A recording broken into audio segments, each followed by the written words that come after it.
வாழ்க வையகம், வாழ்க வளமுடன். குருவே துணை. இந்த மன்ற தலைவர் திரு பார்த்திபன் அவர்களுக்கும், இந்த மன்றத்தில் இங்கு வகிக்கும் அறங்காவலர்கள் அவர்களுக்கும், இங்கு சிறப்பு தம்பதியினர்களாக வந்துள்ள அனைவருக்கும், மற்றும் சிறப்புரை ஆற்ற வந்திருக்கும், சென்னையிலிருந்து வந்திருக்கும்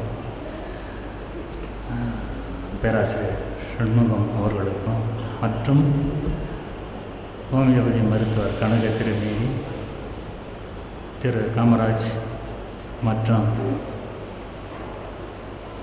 உரை நிகழ்த்தவிருக்கும் அனைவருக்கும், மற்றும் இந்த சபையிலே அமர்ந்துள்ள அறிஞர் பெருமக்களுக்கும், சகோதர சகோதரிகளுக்கும் எனது அன்பு கலந்த வணக்கத்தை தெரிவித்துக் கொள்கிறேன். எனக்கும் கடலூருக்கும் மிக நெருங்கிய தொடர்பு உண்டு. ஏனென்றால் கடலூரில் தான் நான் மகரிஷியை முதல்ல 1968 சந்தித்தேன். அதுக்கு முன்னதாகவே மகரிஷியை பற்றி எனக்கு ஒரு 8 ஆண்டுகளாக தெரிந்திருந்த போதிலும் சந்திக்கக்கூடிய வாய்ப்பு 1968 தான் கிடச்சிது. அப்போ அந்த 5 நாட்கள் மகரிஷிகள் கூட தங்கி பேராசிரியர் என்ற நிலைக்கு மகரிஷிகள் எனக்கு பயிற்சி அளித்து உதவினார்கள். அடுத்த 20 நாளில் காரைக்காலில் ஒரு கிளை மன்றம் துவக்கப்பட்டது. அந்த வகையில் கடலூர் மன்றம் என்றுமே எனது நினைவில் ஒரு இனிய நினைவாக இடம்பெற்றுள்ளது. என்னை இந்த நிகழ்ச்சிக்கு வரும்படி திரு பார்த்திபன் அவர்கள் கேட்டுக்கொண்ட போது என்னால் மறுக்க முடியவில்லை. இந்த நிகழ்ச்சியிலே உங்களை சந்திப்பதில் நான் மிகவும் மகிழ்ச்சி அடைகிறேன். இறை சிந்தனையோடு எனது உரையை துவக்குகிறேன். அனைத்துமாக மலர்ந்துள்ள இறைவானியும், அனைத்துமாக மலர்ந்துள்ள இறைவானியும், அகத்ததுவாய் என்னுள்ளே மறைவாய் உள்ளாய். அனைத்துமாக மலர்ந்துள்ள இறைவானியும், அகத்ததுவாய் என்னுள்ளே மறைவாய் உள்ளாய். நினைத்தாலும் உனது ஆற்றல் விளக்கப் போமோ, நிகரற்ற பேரறிவாய் விளங்குகின்றாய். அனைத்து புலன்மயக்கத்தால் அனுபவித்த, அனைத்து புலன்மயக்கத்தால் அனுபவித்த அளவற்ற இன்னல்கள் இனியும் வேண்டாம். அனைத்து புலன்மயக்கத்தால் அனுபவித்த அளவற்ற இன்னல்கள் இனியும் வேண்டாம். உனைத் தவிர இனி எனக்கு எதுவும் வேண்டாம். உனைத் தவிர இனி எனக்கு எதுவும் வேண்டாம். உன்னோடு என்னை இணைத்து அருள்வாய் இன்பம். உன்னோடு என்னை இணைத்து அருள்வாய் இன்பம். எனக்கு குரல் கொஞ்சம் கம்மியாக இருக்கிறதுனால, கம்மலாக இருக்கிறதுனால குரல் சரியாக ஒலிக்கல. இது நான் இயற்றின ஒரு கவிதை. நாம் இந்த உலகத்துக்கு வந்திருக்கிறோம். எதுக்கு வந்திருக்கிறோம்னாக்கா, இறைநிலையை உணர்ந்து நிறைவு பெறுவதற்காக தான் நாம் வந்திருக்கிறோம். 6வது அறிவின் சிறப்பினால் நாம் உரிய பருவம் வந்த உடனேயே இந்த உலகம் எதுக்காக ஏற்பட்டிருக்கு, நாம் ஏன் இங்கே தோன்றி வாழ்ந்து கொண்டிருக்கிறோம்,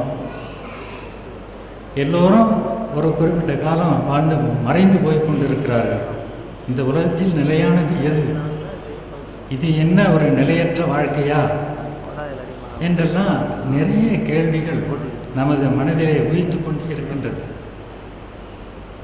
இந்த மரணத்திலிருந்து விடுபடுவதற்கு வழி வழியே இல்லையா, எவ்வளவு சொத்து சுகம் சேவித்தாலும் ஒரு நாள் இதை விட்டு போக போகிறோம். அப்போ மனதில் ஒரு விரக்தி, இந்த உடலை உருவாக்கியது யார், இந்த பிரபஞ்சத்தை உருவாக்கியது எது என்றெல்லாம் இந்த 6வது அறிவின் சிறப்பினால் நிறைய கேள்விகள் எழுந்து கொண்டே இருக்கும். இந்த கேள்விகளுக்கெல்லாம் எப்பொழுது விடை கிடைக்கும்?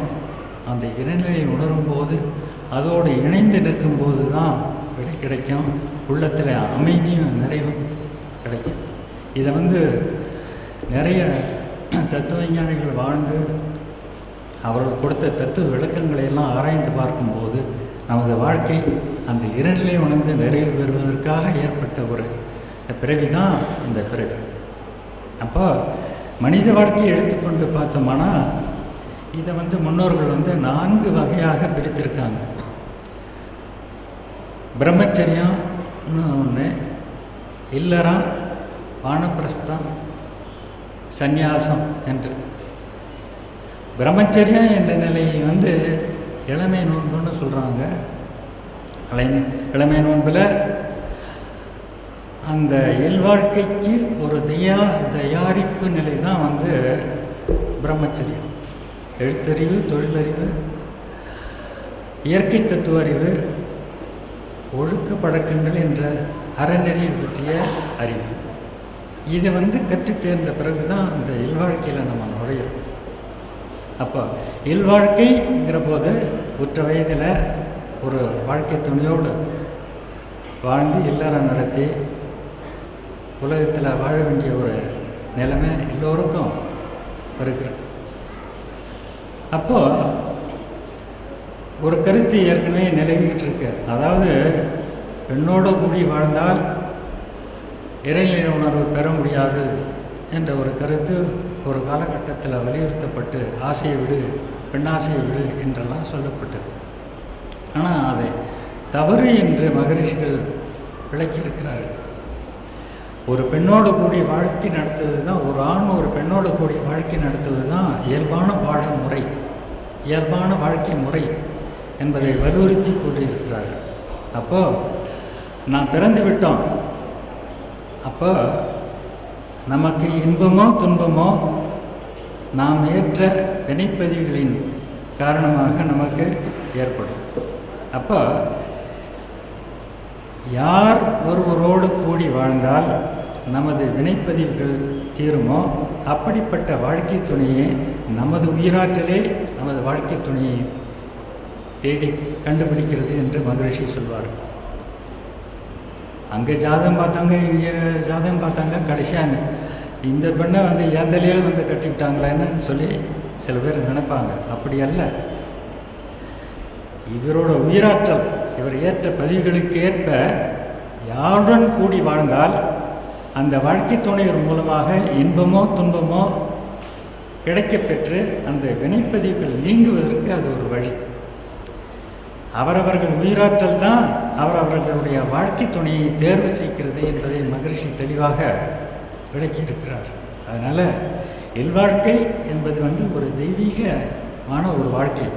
இயற்கையே இந்த பால் வேறுபாட்டை ஏன் ஏற்படுத்தி வைத்திருக்கிறது என்று சிறிது சிந்தித்து பார்த்தால், இந்த உலக வாழ்க்கை இனிமையாக அமைய வேண்டும், ஏற்றுள்ள பதிவுகளை தீர்த்து கொண்டு, இப்போ ஒரு தப்பு செய்து ஒரு தீய பதிவுகளை ஏற்றிருக்கிறோம்னா அதுக்கேற்ற தண்டனையை யார் கொடுப்பா? கடவுளாக நேரில் கொடுப்பாரு. யார் நமக்கு நெருக்கமாக இருக்கிறார்களோ அவர்கள் மூலமாக தான் இன்பமோ துன்பமோ நமக்கு ஆக வேண்டும். ஆக நெருக்கமாக இருப்பது யார்? வாழ்க்கை துணைவர் தான். ஒரு ஆணுக்கு ஒரு பெண்ணோ, ஒரு பெண்ணுக்கு ஒரு ஆணும் இணைந்து வாழ்வது தான் இயல்பான வாழ்க்கை முறை. இதை மகரிஷி அவர்கள் மிகவும் வலியுறுத்தி சொல்லியிருக்கிறார்கள். அந்த இல்வாழ்க்கை என்பது எந்த கண்ணோட்டத்தில் என்று பார்க்கப்படுகிறது என்று பார்த்தா, பொதுவாக திருமணம் ஆகிட்டா போதும், ஒரு பெண்ணை கொடுமைப்படுத்துவதற்கு ஒரு லைசன்ஸ் வந்துட்டுன்னு நினைக்கிறவங்க நிறைய பேர் இன்னும் வாழ்ந்து கொண்டிருக்கிறாங்க. அந்த பெண்ணை என்ன வேணுமோ செய்யலாம், அடிக்கலாம், எல்லா உரிமையும் இருக்குதுன்னு நினைக்கிறோம். அது தப்பு. ஏன்னா இந்த உலகத்தில் உள்ள ஜனத்தொகையில் பாதி பேர் பெண்ணு, பாதி பேர் ஆண். அத்தனை ஆண் மக்களும் பிறந்தது பெண் தான். பெண்கள் தான் அத்தனை ஆண் மக்களையும் பெற்றெடுத்தார்கள். அப்போ அந்த படைக்கும் தொழிலை அந்த இரையாற்றல் பெண்மக்களிடம் தான் ஒப்படைத்திருக்கிறது. அதனால் அவர்களுக்கு ஒரு தனி சிறப்பு மதிப்பு உண்டு. ஆண்கள் அதை உணர்ந்து நடந்து கொள்ள வேண்டும் என்று சொல்லி மகரிஷி அவர்கள் அதை வலியுறுத்தி சொல்லியிருக்கிறார்கள். இப்போ இங்கே இதே கடலூரில் மகரிஷி நானும் பஸ் ஸ்டாண்டில் உட்காந்து பேசிக்கிட்டு இருந்தோம். அப்போ இல்வாழ்க்கை சம்பந்தமான உரையாடல் திரும்பிச்சு. கணவன் மனைவி உரையை பற்றி நாங்கள் பேசிக்கிட்டு இருக்கப்போ மகரிஷி ஒரு கருத்து சொன்னாங்க. கணவன் மனைவியை பற்றி நினைத்தாலோ, மனைவி கணவனை பற்றி நினைத்தாலோ ஒரு அன்போடு தான் அங்கே நினைவு ஓடும். அப்போ ஆற்றல் இழப்பு ஏற்படுவது இல்லை. இது ஒரு முக்கியமான குறிப்பு. ஏன்னா ஒருவரை பற்றி ஒருவர் நினைக்கிற போதே ஆற்றல் பரிமாற்றம் ஏற்படுகிறது. அங்கே உள்ள ஆற்றல் இங்கே வருது, இங்கே உள்ள ஆற்றல் அங்கு போகிறது. ஒரு மனிதன் தனக்கு அறிமுகம் இல்லாத இன்னொரு பெண்ணை பற்றி நினைக்கிறான்ங்கிற போது ஒருதலை பட்சமாக ஆற்றல் போகுமே ஒழிய திரும்ப வராது. மனைவியை பற்றி நினைக்கிற போது இங்கிருந்து போவோம், மனைவி நினைக்கிற போது அங்கிருந்து திரும்ப வந்துடும். ஆற்றல் இழப்பு கிடையாது. மனைவியோடு கூடி வாழும்போது ஆற்றல் இழப்பு கிடையாது. இது ஒரு முக்கியமான குறிப்பு. இந்த உயிர்கலப்பு தவம் என்ற ஒரு தவத்தை நாம் செய்ய போகிறோம். அப்போ ஒரு கையை ஒருத்தர் பிடித்து கொண்டு ஒருவரை நினைத்து மற்றவரை நினைக்கிற போது ஒருவருக்கொருவர் நினைவை செலுத்தும் போது அது ஒரு தவமாகவே ஆகிறது. ஒரு நிறைவு, ஒரு குறிப்பு, ஒரு இனிமை நமக்கு சேரும். ஆற்றல், திணிவு, நிறைவு, அமைதி எல்லாமே அங்கே கிடைக்கும். மனைவி கூட கூடிய வாழ்க்கையை ஒரு நாள் கூட நீங்கள் இழக்கக்கூடாது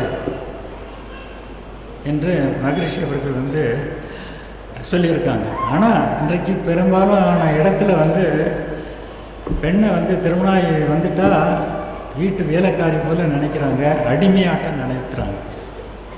அந்த நிலைமையெல்லாம் மாற வேண்டும்.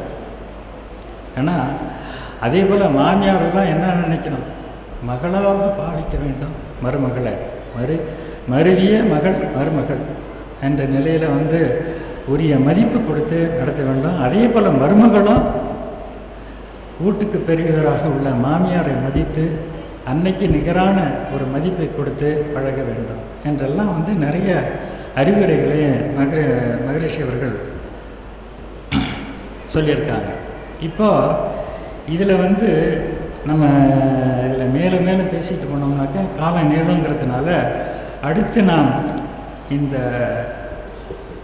மனைவி நிலை வேட்பு என்ற ஒரு முறையை மகரிஷி ஏற்படுத்தியிருக்காங்க. அது ஏன்னா உலகத்தில் எங்கேயுமே மகரிஷி அவர்கள் 22 முறை பல நாடுகளுக்கு சுற்றி பார்த்தாலும் எந்த நாட்டிலையுமே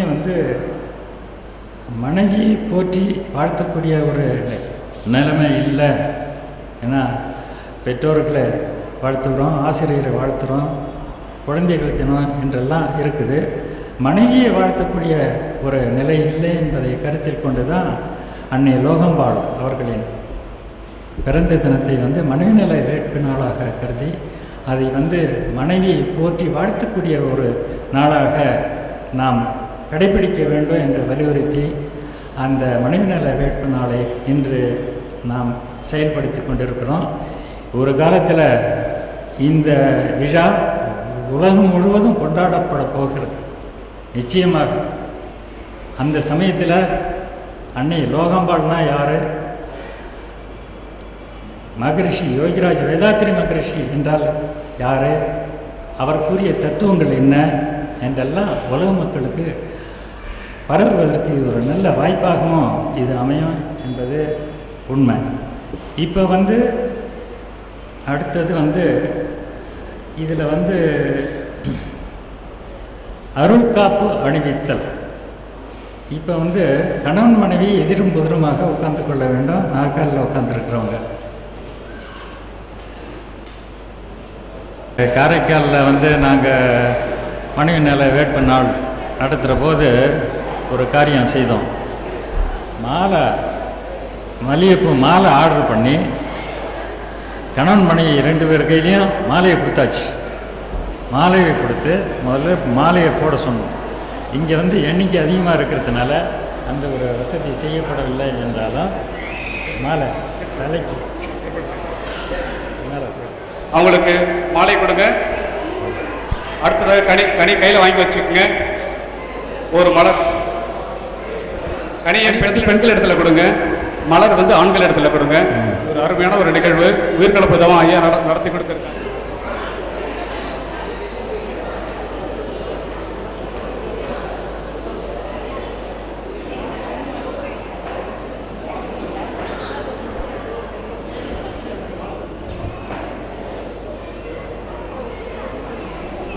கனியையும் ரோஜா மலரையும் வாங்கி வச்சுக்கோங்க.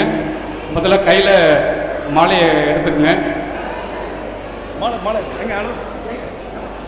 மகரிஷி ஒவ்வொரு முறையும் இதை நடத்தும் போதெல்லாம் என்ன சொல்லுவாங்கன்னா, உங்கள் திருமண கோலத்தை நான் பார்த்ததில்லை, இப்போ உங்கள் திருமண கோலத்தை பார்க்கக்கூடிய வாய்ப்பு எனக்கு கிடைச்சிருக்கு அப்படின்னு சொல்லி சிரிச்சுக்கிட்டே சொல்லுவாங்க. ஒவ்வொரு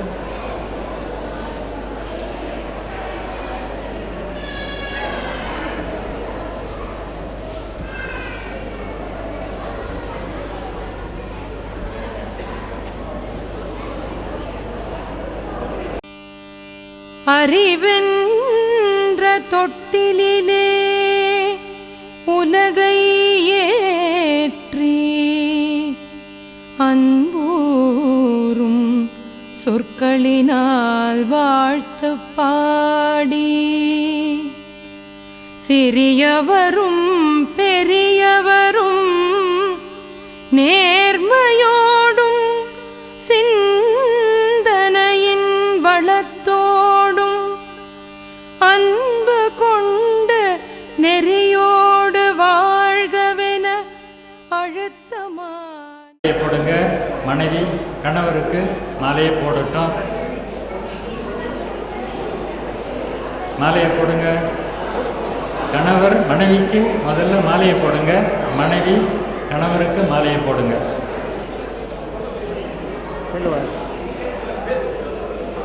சைடு வாங்கம்மா மேடம். சைடில் வந்துடும். வாழ்க வளமுடன். மலர் ரோஜா மலர் எல்லாரும் கைக்கு வந்துருச்சுங்களா? ரோஜா மலர் தனியாக ஒன்று கொடுப்பாங்க. ரோஜா மலர் எல்லாருமே கையில் ஒன்று வாங்கிக்கோங்க. ஆண்கள் கையில் மலர் கொடுங்க, ரோஜா மலர் கொடுங்க.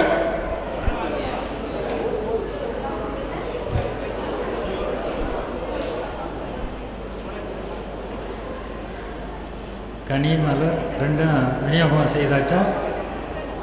எல்லாரும் சிரிச்ச முகத்தோட மணமக்கள் எல்லோருமே வந்து மணக்கோலத்தில் இருக்கிறாங்க.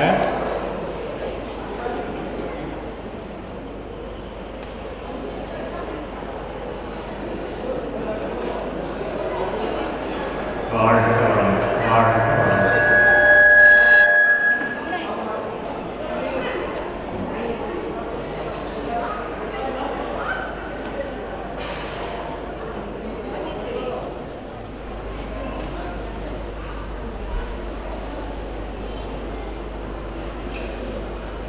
அது பூவையும் கனியும் கொடுங்க எல்லாருக்கும் கையில் வச்சுட்டு. வாழ்க வளமுடன். இப்போ எல்லோரும் மாலையை போட்டாச்சுன்னு நினைக்கிறேன். சரி, இப்போ வந்து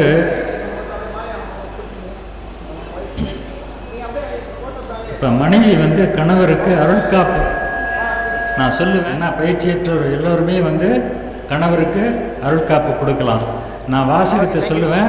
கையால் சுழற்சி அந்த ஆற்றலை கணவருக்கு அருள்காப்பாக நீங்கள் கொடுக்க வேண்டும்.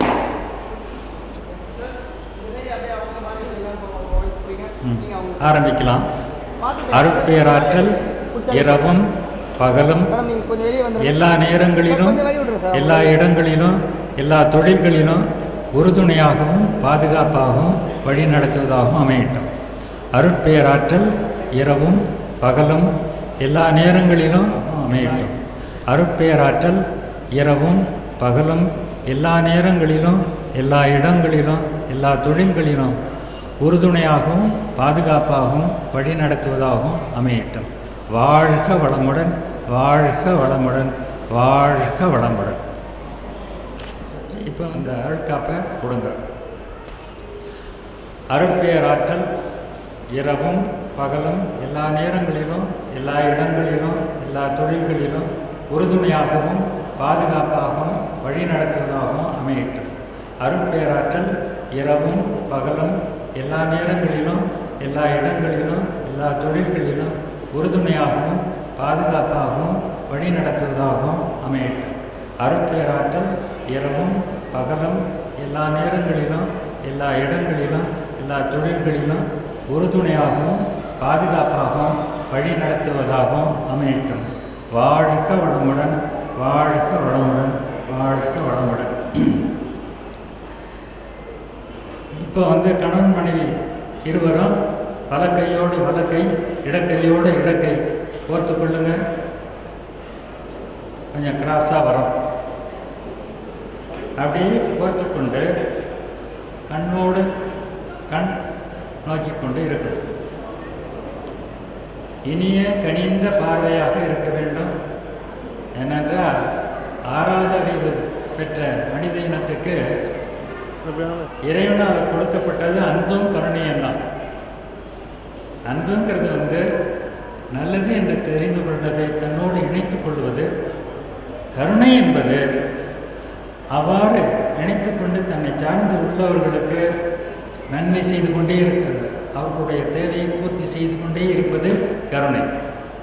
இப்போ அந்த கனிவோடு அந்த பார்வை இருக்கும்போது காந்த ஆற்றல் பரிமாற்றம் ஏற்படும், சமநிலை ஏற்படும், உள்ளத்தில் அமைதியும் நிறைவும் ஏற்படும்.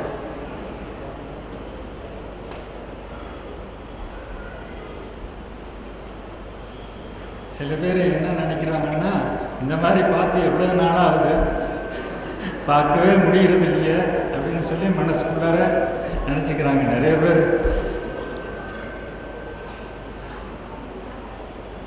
இனிய பார்வையாக